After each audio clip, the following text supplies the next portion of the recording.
It's the Weekly Wrap with your host, broadcasting legend Bruce Wolf, and his trusty sidekick, comedian Tim Slagle. And now, without further ado, Bruce Wolf. Bruce Wolf, Tim Slagle on the Weekly Wrap, and now it's my favorite part of the show, wherein we guess what is in Tim's background. And Tim, I'm going to say you're the very first person to get your very own parchment pardon from Joe Biden. He's selling these right now at a discount. He's becoming a huckster like Trump, and it's a pardon for life for whatever prospective things that you do. I just think it's a great thing. Get a blanket amnesty for everybody, for anything they would ever do. I think you got that pretty close, Bruce. It's I think I have to score that one as a win. Okay, what do you got? I'm outside the White House right now, and look at it. It's raining pardons. Okay, there we go. Okay, yeah. I mean, well, you figure now. It just seems like he pardoned Hunter for going back. Wanted to cover that Burisma period, 14 to 16, certainly. And I have a little background that it's an attorney. You ever see Body Heat, where the attorney doesn't know the rule against perpetuities and the femme fatale takes advantage of that because he's incompetent? Well, I want to use a variation on the rule against perpetuities is you just can't be giving away wealth ad infinitum or till the end of time. So I'm thinking we need a certain reasonable limits on pardons for prospective prosecutions.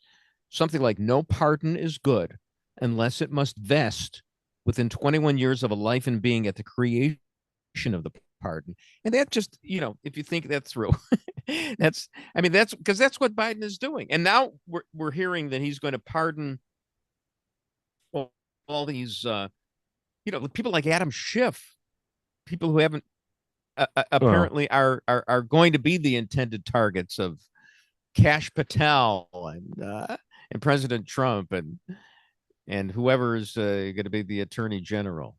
Well, it's my understanding that in order to get a pardon, you have to admit guilt. What? Well, can you? No. Let's. I'm not. I think that's part of it. You have to admit that you commit the crime that you are being pardoned for. That you can't. So if it's if it's in court, you have to say, yeah, okay, I did it. And, well, I mean, the thing is, Hunter was pardoned for, going back 11 years. Right. So that means he hasn't even been accused of. I mean, right. So he has to admit. So he has to admit it. I don't know. And then there's also a question about the Fifth Amendment, whether you can't plead the Fifth Amendment because you can't be incriminated if you've been pardoned. So you can't. But there's questions about that. He could plead the Fifth if it was something. If it was, he said, well, that kind of relates to something outside the 11 years of the. Yeah. But probably wouldn't be outside the scope.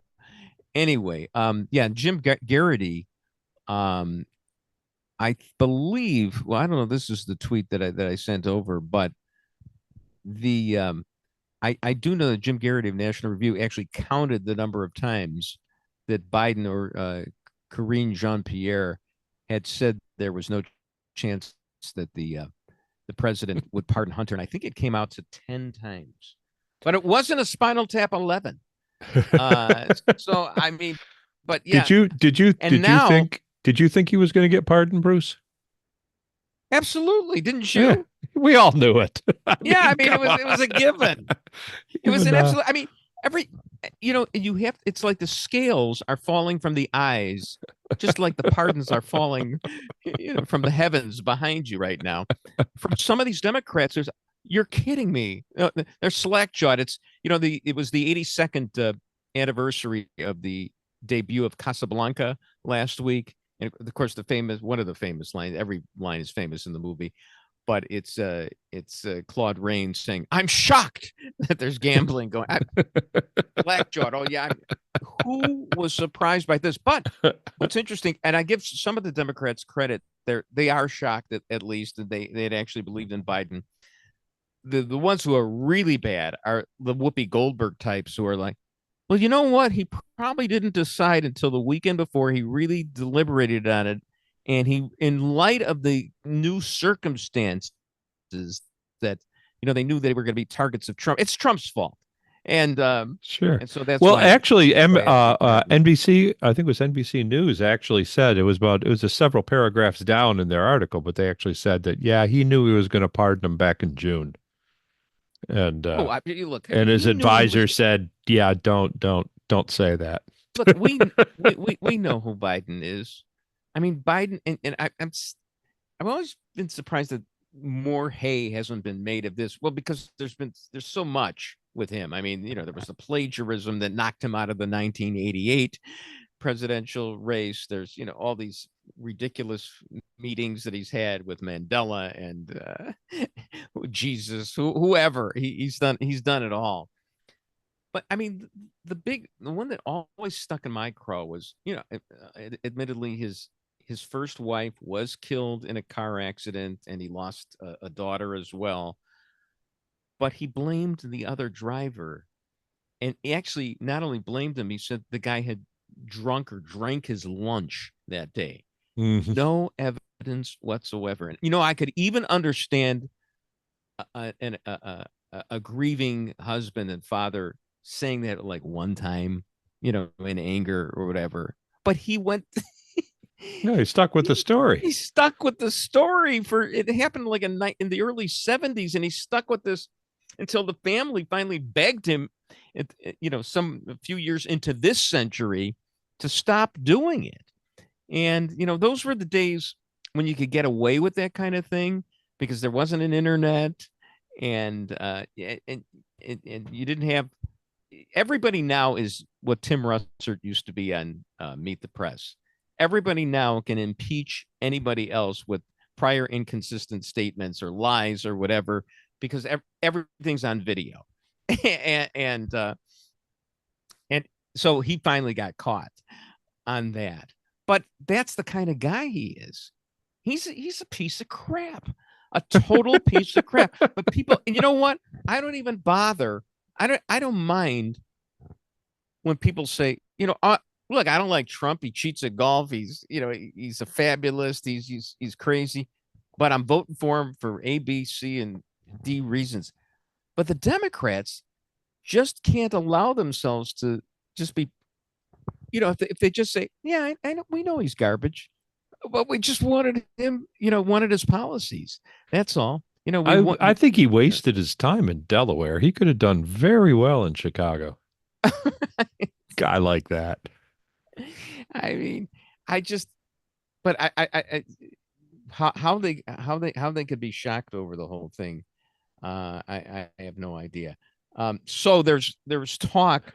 Well, I think they might have been shocked that he waited till the end of the Thanksgiving weekend, rather than doing it on the Wednesday before, when it kind of. Well, some people were thinking that he'd wait much longer than this. That this was. Well, I think he was. Early. I think Hunter was about to be sentenced. I think he had to do it before the sentencing.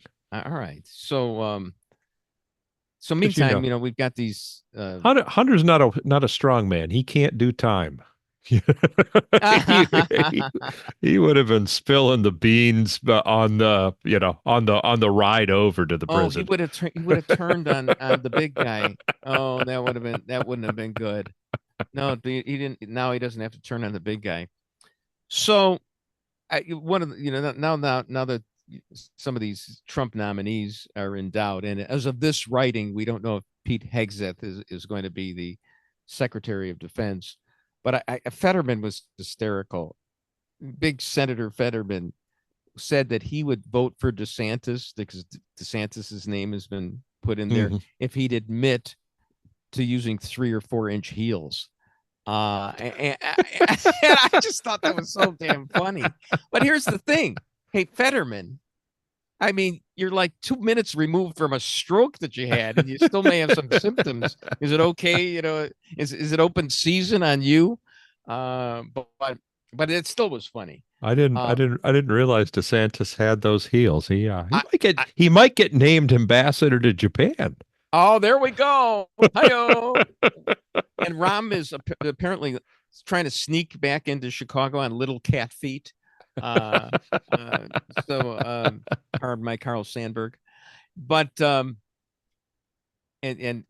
how far the Democratic Party is fallen. I mean, that they would think to possibly rely on Rahm, who is persona non grata. I mean, they had to send him halfway across the world to give him something to do. But he's never going to live down what he did with Laquan McDonald. But it apparently, they're running out of talent. But meanwhile, as for the Republican talent, so as of this writing, Hegseth, his nomination was in serious jeopardy. But it seems like he's basically can just argue that he's found Jesus, so you just can throw away everything that he did in the past. It's kind of like a pardon that way. I'm thinking, should we consider Pete Hegseth like we should consider boys and girls who go through a stage where they want to be the opposite sex? It's some sort of dysphoria. Okay. And then we can write it off and he could be all right. I hate to make you predict something because you never know when anybody's going to watch this, but you think he winds up fighting the good fight and winning? Well, here's the thing: they already got Gates out. Yeah. And if they're able to get Hegseth out, then all the nominees are gone. It's I mean they're gonna pick them off one by one. At some point, Trump has to say, "Nah, no more." It's we're gonna find a way to get the Congress in recess, and we're gonna. The interesting thing about all this is that, and this is part of the Trump playbook. He nominates these people. And it's a lot of bluster. In the end, does he ever actually get anything done? Not that Trump didn't get anything done, but, for example, if you wanted to get something done, you have DeSantis as governor of Florida. He got the COVID stuff done. Trump didn't know how to really deal with Fauci. Didn't realize that he was actually in charge. Trump was in charge, and he let Fauci run the show. And I think it's what's going to happen with these guys. These are big federal bureaucracies that need somebody who knows how to deal with that stuff. Going to treat Trump nominees like Fauci beagles. Okay. Bruce Wolf, Tim Slagle on the Weekly Wrap.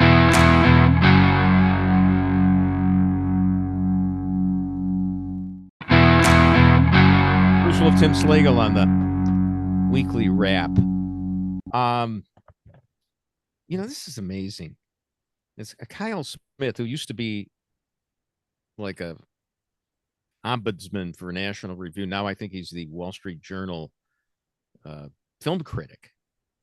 But this was really fascinating. It's something that was floating around in my head, but I hadn't articulated it in 280 characters like he does with a tweet. He said, if Donald Trump had never been elected president, by early July, your child would have a constitutional right to cut off his or her breasts or genitals, and there would be absolutely nothing you could do about it. Now, it's true. It's true what he says, because the arguments this week before the court, I mean, we had, because Trump wouldn't have had his nominees on the court. We would have nothing but 9 Ketanji Jacksons and excuse me. So, do you think they could have got the court packed by July? Well, no. He said if Donald Trump had never been elected president, that means Hillary would have been the president. Oh, okay. So there wouldn't have been any of these people. You wouldn't have had Kavanaugh and Felix Frankfurter and I was just thinking reelected. No. So that's the problem. And I mean, you've got this stuff like I don't know if you saw this, but you know who Riley Gaines is? Yeah. Okay, she's what Olympic gymnast. She's trying to make sure that men. No, she's the swimmer. She's the swimmer okay. that came in second behind Leah Thomas. Right. She doesn't want men competing in women's sports, and so she criticized Ketanji Brown Jackson, saying she's not qualified because Brown Jackson tried to liken this to this transgender law they're challenging this Tennessee transgender law, and there's like 25 states that have these laws. And Justice Jackson was saying that, this is a fundamental right. I mean, we may as well not allow blacks and whites to marry each other. Go back to that. So, I got to think, I can't speak for black people, but I got to think that every time that they are tethered to things like transgenderism, that's 10 more points for Trump among at least black men. So, I kind of have a different attitude. I have a kind of a different attitude of that. I think if a young boy wants to cut off his genitals, maybe it's a good thing. Just kind of let Darwin hand that one to Darwin. Sure, exactly. So Riley Gaines said that Justice Jackson wasn't qualified. And somebody else said, well, who are you, Riley Gaines? All you got was like a BA from Kentucky or something. And Justice Jackson graduated cum laude. Oh, cum laude. My eyes have seen the cum laude, or cum laude, however you pronounce it, from Harvard Law School. The guy who criticized her only got like a BA from some other state school or something like that, and was criticized by Ben Shapiro, who also graduated cum laude from Harvard Law School. And I'm here to tell you that I graduated from Chicago Kent at night, 1/100th of a point away from graduating with honors. All right. Wow. Of course, I was married with 2 kids, did it at night while I was working for a newspaper and a radio station. Basically took planes, trains, and automobiles to commute every day. Had I not had those responsibilities, I probably would have graduated further from honors. But I guess my opinion doesn't qualify. Besides, I'm still wrestling with the High Sparrow, Anthony Kennedy's opinion in the Obergefell case, which of course was the gay marriage case. But all I can say is, I hate to boil it down to this. Did you see the guy who argued the case for from the ACLU? Did you see him? He makes the guy who did the Bud Light transsexual. Yeah. I'm just wondering if you got the correct pronouns there. I think. Excuse me. Sorry. Have you seen them? Have you seen them? I'm sorry. Well, I told you I'm not even an honors graduate of Chicago Kent at night. So but he makes what was the guy's name? Dylan? I can't even remember his name anymore. But Dylan Mulvaney. Yeah. Boy, I pulled that one out. He makes Dylan Mulvaney look like Stone Cold Steve Austin. I mean, this guy, a voice like this, and you shouldn't judge the legal merits based on, and the guy, part of it was what he was saying. He was trying to argue that 2-year-olds can decide. 2-year-olds can decide what make decisions that will affect the rest of their lives. I mean, so we don't have to put the locks on the kitchen drawers anymore, huh? Right. My argument is that the Democrats think they lost this election. The progressives think they lost. Is that pronounced strange? Is that pronounced Strangio? Oh, the name is ridiculous. Is it Strangio? Strange. It looks like Strangio. It's Chase Strangio. Oh yeah. And it looks like they've been chasing Strangio. Oh yeah. For quite some time. Yeah. So, but the Democrats, the progressives think, they lost because Trump won and the Republicans got the Senate and probably going to keep control of the House. But I think progressives have won. I mean, we're arguing about this now. Okay. And who knows, maybe within the next 5 or 10 years, this will flip as well. I mean, I'd like to think it won't, but we're up against the wall. We laugh about it, sure, but it's an absurdity. It's an absolute, I'm not trying to be funny here or anything. Oh, good. I'm slack-jawed. I mean, I am like Claude Rains in Casablanca. I am. No, I'm not. No, he was being sarcastic. I am shocked that that this goes on. That this is where this was the J.K. Rowling election. Okay, the author of Harry Potter, the most successful author in the history of authorship. Yeah. She drew the line. she drew the line. Oh, yeah. But and she was pretty woke too. I mean, the thing. She made Dumbledore gay. That's the whole thing. It's almost like, boy, I mean, you talk about a slippery slope. The penis is a slippery slope, and the floodgates were open. And, Muggles are muggles and wizards are wizards, and you can't doesn't matter how you identify.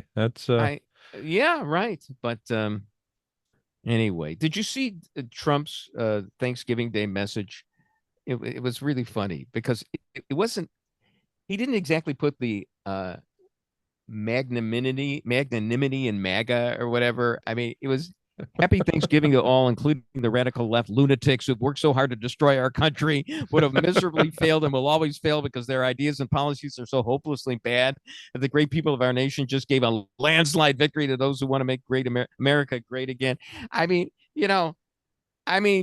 hey, I voted for you. My third time voting for you, President Trump. But, act like you've been there before, as Jim Brown said.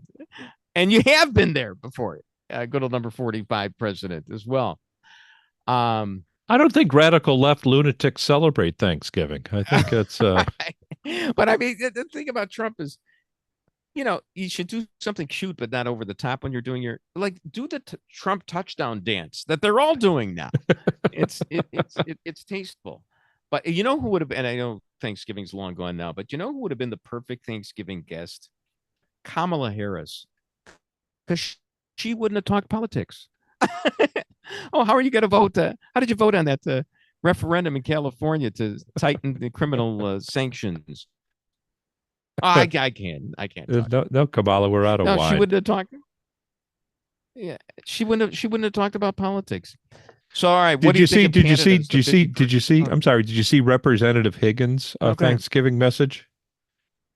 He actually he told Christopher Wray not to go too far out of DC because his presence is going to be requested next year. Okay. I mean, Christopher Wray was considered a conservative Republican at one point. Okay. Just like, I mean, and I feel bad for that guy. Who's the guy in Florida who lost a job because he's some sheriff because during COVID he broke up some church. Oh meeting. Yeah. He broke up a church meeting. He arrested the pastor. Yeah. Well, the thing is that, I mean, tell me what the law was at that point, even the law in Florida at that point, because I think he tried to say that, well, these were the laws, even the law that Governor DeSantis had handed down at that point. I'm not sure, or whatever edict, executive order, whatever it was. Yeah, I don't know. I don't think that got through the legislature. I don't know. So I want to know what the basis was that he was, he was acting on. And this is Chris texting or brown shirts followed orders to write for you. Is it to write that the brown shirts? I mean, a conservative. It's one thing if they were liberals, nanny staters or whatever. But if it's a conservative, okay, I had, that was my job. I just felt sorry for that guy because I thought he was, maybe a little conservative. But hey, banish me to the 51st state, Canada. Bruce Wolf, Tim Slagle on the Weekly Wrap.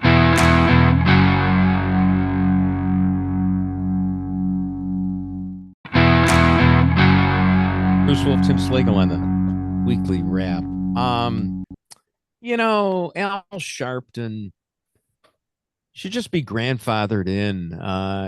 He's allowed to. He's like one of the original race hustlers. Sure, he deserves to get $500,000 or so. I mean, if they're paying Rachel Maddow, is this true? $30 million a year to do the show once a week. I mean, even Johnny Carson, I think, did it 3 days a week. in his latter years. Once a week, and she's getting. How does that happen? That's more than 1 million per viewer. And speaking of the number of viewers, I seen some stats on this. Apparently, MSNBC had only 29,000 viewers in the 25-54 demographic. Well, it says 38,000 in this tweet from Clay Travis, but I saw something updated, something like 29,000 in the 25-54. Tim, do you realize that that's only like 28,970 more than we have? I mean, we're this close to making 30 million a year, which I'll split with you. I'll split it with you. Sure. Yeah, it's just unfathomable. And then you see, I mean, for some reason I was breezing by Sean Hannity last night, and he showed a clip of Lawrence O'Donnell saying, if anybody thinks that this was a landslide, they got another think coming. Well, yeah, overstate the case. I'm not saying it's a landslide. I'm just saying Trump won. He won all the swing states. He won the popular vote. The Republicans got the Senate. They got the House too. It may not be a landslide, but boy, it sure is better than whatever's going on between Kamala Harris and Doug Emhoff right now. Yeah. Are they okay? Because I don't know what to believe on Twitter, and I don't want to do my homework. Well, she doesn't seem to have a black eye yet, so things are fine. She's fine. So anyway, all right. Well, it's an Indian eye. It's not black eye. Hi-yo. Okay. So, I thought you made an interesting point last week. Bears repeating that you thought what Trump was doing. And I usually don't accuse him of playing 8D chess, but maybe he was thinking when he was in Chicago and he was talking about her heritage. Yeah. And everybody thought, oh, this is, he's just digging himself a deeper hole. Actually, he was sending a smoke signal. That's a different kind of Indian. Sending a signal to male black voters that, no, she's not really one of yours. You might want to up your vote for me. And, okay. Well, I don't think it was a signal. She's not one of you. I think it was, I agree with you. Okay. Because they might not say it publicly, but I guarantee when they're alone, they say, she looks like that woman that keeps trying to cheat us behind the counter at the liquor store. Oh, okay. It's just, oh my. I got to tell you, I think now that she safely has lost, I mean, can you imagine her if she were president? It would be horrible. Now that she's lost, I can be, the magnanimous winner and say, hey, she's kind of cute.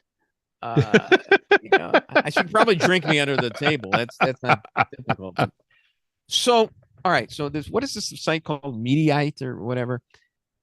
They had this thing about Joe Rogan. He wanted to avoid talking to Zelensky. And I didn't, me, I don't want to read the whole thing and get the whole explanation, but what's the excuse for not having Zelensky, who wanted to be on his show? I mean, you're Joe Rogan. You say that you want to talk to everybody. You didn't like it when Kamala didn't come on. What I remember when William F. Buckley was asked why Bobby Kennedy turned down firing line, and he said, "Why does baloney reject the grinder?" But this is okay. But what about? I mean, why would Joe Rogan, who is the interrogator, why would he avoid that? And I can only think it's because he's afraid to get creamed. Well, I kind of understand it. It's hard to take a side in that conflict anymore. Well, here's the thing: whether you have hard to take a side, and I don't have a hard time taking a side, but okay, I understand that people have a hard time taking a side. What's the reason for not talking to the guy? Because then you'd have to have Putin on, and who wants that? He doesn't. I'm sure Tucker Carlson could arrange to have Putin on for him.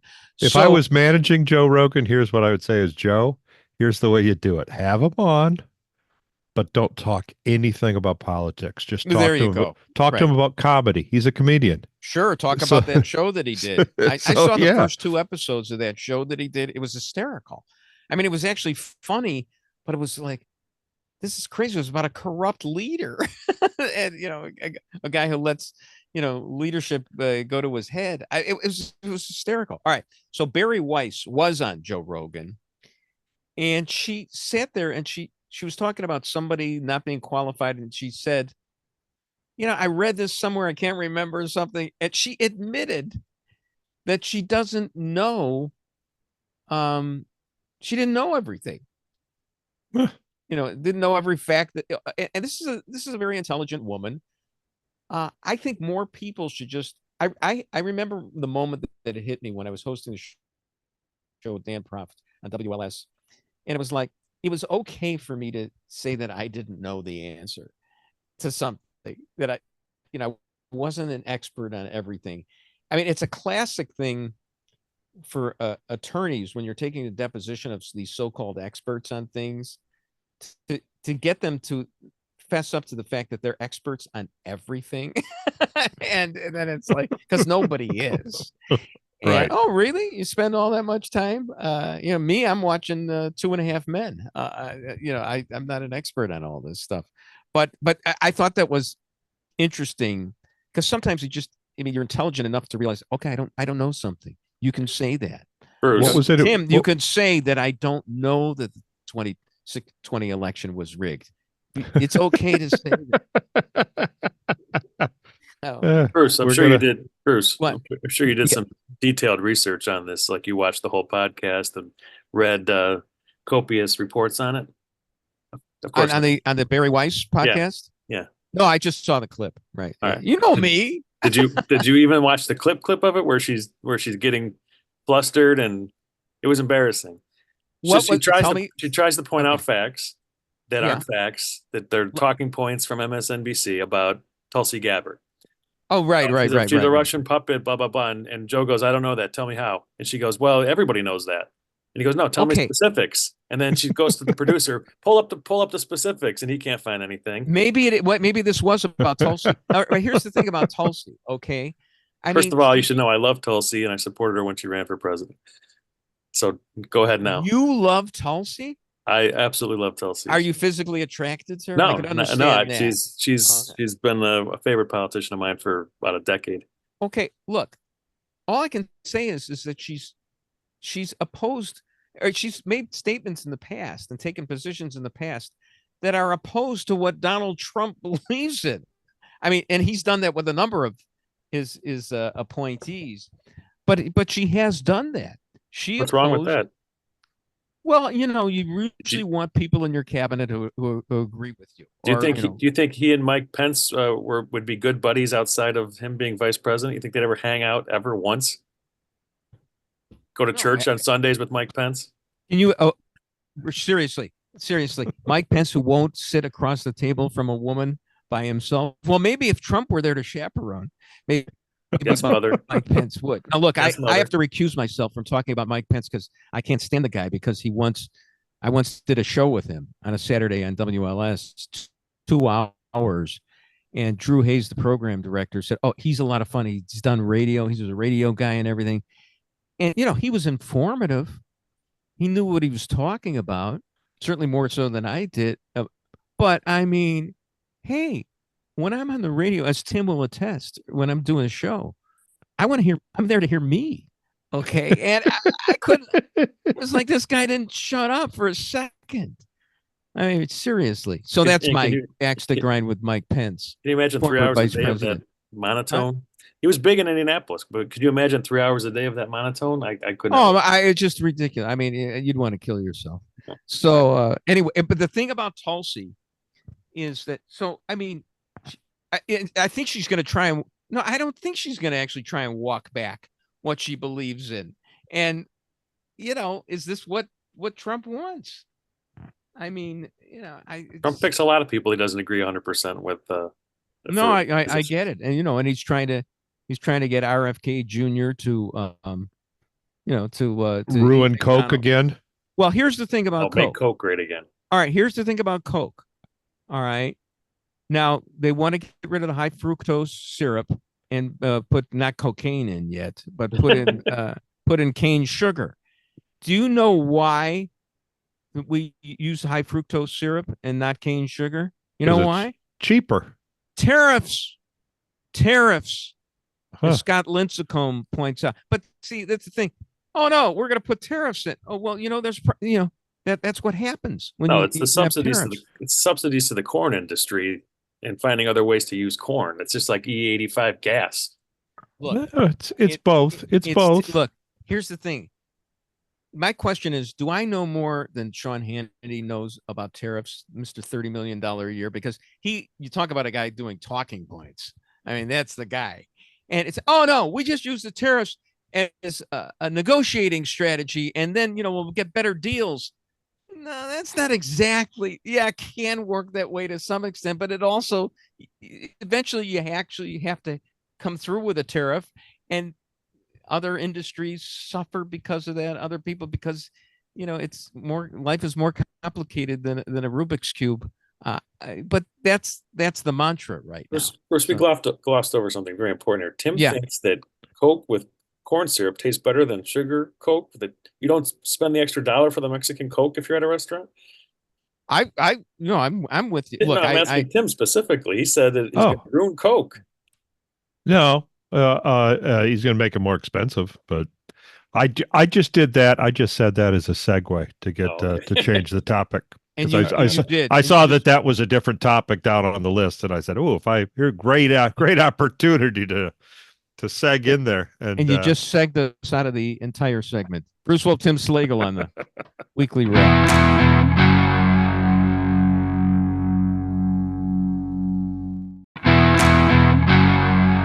Bruce Wolf, Tim Slagle on the weekly wrap. So, and you spent Thanksgiving in Michigan, right? You're home? Yep. Okay. Did you watch the on Thanksgiving Day the Bears-Lions game by any chance, or it was on? But you didn't pay attention. Well, that's funny. I heard it was a horrible game. It was. Well, it's funny. There's no way that Detroit should have won that. Well, it's funny that the Bears coach wasn't paying attention either. So you're with him on that. He lost his job in the last 30 seconds of the game. Yeah, job. That's what I heard in the last 30 seconds of the game. And the Lions didn't play that well, but they did in the first half.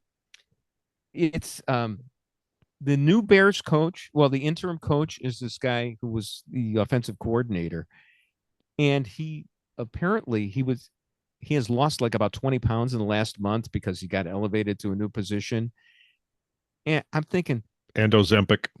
I don't think he's even need to use that. Here's the thing. When I think of the Bears, the Rob Smigel routine, the SNL team routine, it's all about eating as much as you possibly can, having a heart attack or a stroke. Do you really want a coach who's losing weight? That is the antithesis of what the Bears are all about. There's talk among permanent coaches. There's so many names being floated. One of them is the Notre Dame coach, Marcus Freeman. I would just say, just don't put Northern Illinois in the Bears' schedule then. There you go. But the talk is that they want a leader of men. This is, because I don't know what they had before, but all I can hear is the 2.5 Men theme going on in the background in my mind's eye, which I mentioned in the last segment. But because this guy was lax or something, and first of all, I think it's sexist to say leader of men, because how many leaders of men do we have in society now? There is no place where you can keep a woman out, and unless Pete Hegseth becomes the Secretary of Defense.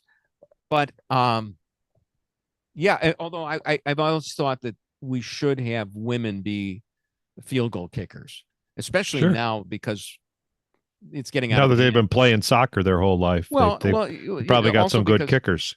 Also because they're kicking now 60, 70, almost. They're ready to break the 70-yard barrier one of these days, and that's just going to warp the game. And so they should bring women in who and not trans women. Sure. But women who would kick maybe like 30-yarders or 40 but it is interesting. Oh no, if you would if you had seen what the debacle that game was, I mean, John Madden was rolling over in his gravy. All right. So, yeah, Chris, I had Chris these tweets from this guy from George McCaskey, ostensibly the president of the owner of the Bears. It's a fake. It's a fake. You see, they made him change it to not George McCaskey because he had a blue check and everything. Yeah. But he was posting ads, and he had a blue check that said it was George. Oh no, I thought, and you know what? And he made it sound like like it's something that McCaskey might say, like because George McCaskey is kind of the blue collar McCaskey. He's, he talks like he has an ASU education. Let's just put it that way. Well, here's the thing: school that anyone could get into. And then on his profile, which I looked at, it was funny. It said that he had worked for a TV station in Peoria. And I said, maybe I could give you some advice because, I achieved greater acclaim in TV than you did. Maybe I could help you because you certainly aren't equipped to run a National Football League franchise. Maybe I can help you, get into TV again. Yeah. All right. Anyway, that's an ongoing drama for the next, till we die, because that's the way it goes with Bears fans. Did you see this proposal, this idea? And I love Chris to chime in as well. Rob Manfred, the commissioner of baseball. I thought this was a parody account thing, something called the Golden Bat, in which you get to stand up to the home plate at any time during the game. That's what I thought. It was a Chinese restaurant. Well, I suggested that we send Rod Manfred to the Golden Showers because, oh man. So it's anytime you want to put in a batter, you can. And I was thinking, all right, fair enough. But how about leveling the playing field a little bit here, allowing a pitcher one time where he is allowed to throw a 100-mile-an-hour fastball at a guy's head, including the golden batter. One time you get to throw it right at his head. The first pitch gets the golden arm. Right. So Chris, I'd rather they adopt some of the Savannah banana rules. Have you watched any of those games? No, what are those? A fan catches a foul ball, it's an out. What is Savannah? Is that like an independent league or something? Or they're touring now. They're playing Comiskey. They'll sell out Comiskey the 2 days they're there. They tour the country, and it's like Harlem Globetrotters of baseball. Well, that is great. They play match play. It's whoever wins the inning, which is an interesting way. Yeah. You can have a 9-0 inning and you're still in the game. Sure, you just lost that hole. You go on to the next one. And what about and a foul ball? So you people have their mitts in there, and if you got people who are rooting from one team over the other, obviously there's going to be a fight over the foul ball. And well, Bartman can make a comeback. Oh yeah, that would be great. I love that. Hey, did you see? I just found a new website. A new Twitter that I want to follow. This Miss Facto, okay, great fact, because we love to talk about George Washington and whether he had slaves' teeth and stuff like that. I'm eternally fascinated with this. So here's something from Miss Facto. Did you know that George Washington was never aware that dinosaurs existed? Because he died in 1799. And it wasn't until 1824 that the first dinosaur fossil was discovered. And I'm thinking if he had known that about dinosaurs, might he have been afraid to cross the Delaware, thinking that, one of those might, like Nessie would have come up. But it's interesting what they didn't know back then. Back in those days, though, I mean, there were seafaring tales of giant ocean monsters and things like that. That was all believed to be very real. So I don't think the dinosaurs would have freaked them out much. No, but it's interesting that he did not know. And I just that's no. why He was also a devout Christian, so he probably also believed that the Earth was only 2,000 years old, 5,000 years old. Those guys were deists. They gave lip service to all that. I don't know about Washington. It's I know a lot of them were. I don't know. I think Washington was pretty devout. But and I think a lot of people after they found that fossil didn't believe in dinosaurs. I mean, to this day, people don't really believe in dinosaurs. Right. I mean, it's hard to reconcile Darwinism with fundamentalism. I've been able to do it. I can wrap my head around both of them, but I'm just thinking, I always like to cut slack for those people who didn't know that dinosaurs existed, who didn't have toilets. I mean, right. I mean, everybody talks about, oh yeah, they had slaves. Slavery was horrible. And they recognized that it was bad and they wanted to get rid of it. But it wasn't like the people who lived above the slaves had it so great. I mean, nobody had indoor plumbing. Not even the aristocracy. Well, of course not. You don't want that. You don't want that stench in the house. I mean, that was kind of when they first started putting toilets in the house. People are like, "Gross." Are you kidding me? Are you kidding me? And then the first cold winter night, they walked in, they sat on a warm seat. They go, "Okay, this ain't so bad." I actually, I've been in mourning for the last week. Found out that the Blue Man Group is ending its 30-year run in Chicago. 30-year run, and it's not even being replaced by Tony and Tina's Wedding, which is something that there was another show that I can't remember. It was a one-word show, one of those murder mysteries or something like that, like Tony and Tina that used to be here all the time, and I can't remember the name of it. It's a one book, but anyway, Blue Man Group. I mean, how did they last 30 years?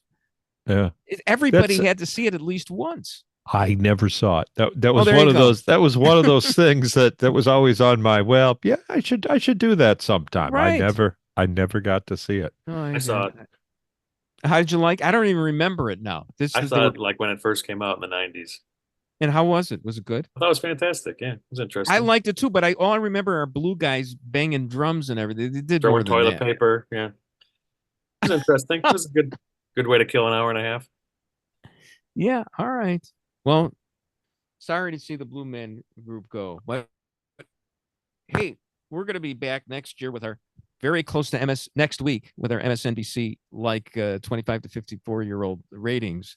Bruce Wolf, Tim Slagle on the Weekly Wrap. And that's the Weekly Wrap on radio and television. Follow Bruce at Bruce Wolf Shy on Twitter and Tim at timslagle.com. The Weekly Wrap with Bruce Wolf, a CP Pods production.